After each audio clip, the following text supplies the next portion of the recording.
नमस्कार, मैं खुशी और आप देख रहे हैं लोकसभा। शरद पवार की एनसीपी को विधानसभा चुनाव से पहले बड़ी राहत। आयोग ने चंदा लेने के लिए पार्टी को दी परमिशन। चुनाव आयोग ने शरद पवार को एनसीपी को बड़ी राहत दी है। आयोग ने शरद पवार की पार्टी को जनता से चंदा लेने की अनुमति दे दी।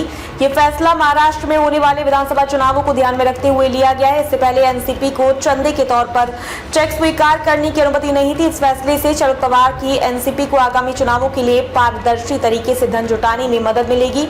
पार्टी का मानना है कि इससे उन्हें चुनाव प्रचार में मदद मिलेगी और वे जनता तक अपनी बात अधिक प्रभावी ढंग से पहुंचा पाएंगे।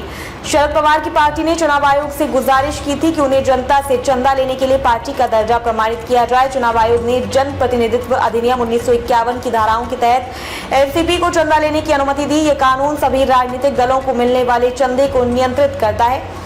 एनसीपीसीएस की कार्यकारी अध्यक्ष सुप्रिया सुले के नेतृत्व में पार्टी का 8 सदस्यीय प्रतिमंडल सोमवार को चुनाव आयोग से मिला। सुले ने पत्रकारों से कहा कि पहले हम अपनी पार्टी में योगदान के रूप में चेक प्राप्त नहीं कर सकते थे। हमें अन्य राजनीतिक दलों की तरह योगदान के लिए कर लाभ नहीं मिल रहा था। हम इस चुनाव को पारदर्शी तरीके से लड़ना चाहते हैं। मैं चुनाव आयोग की आभारी हूं कि उन्होंने हमें कानूनी और पारदर्शी तरीके से धन जुटाने की अनुमति देने वाला पत्र दिया है।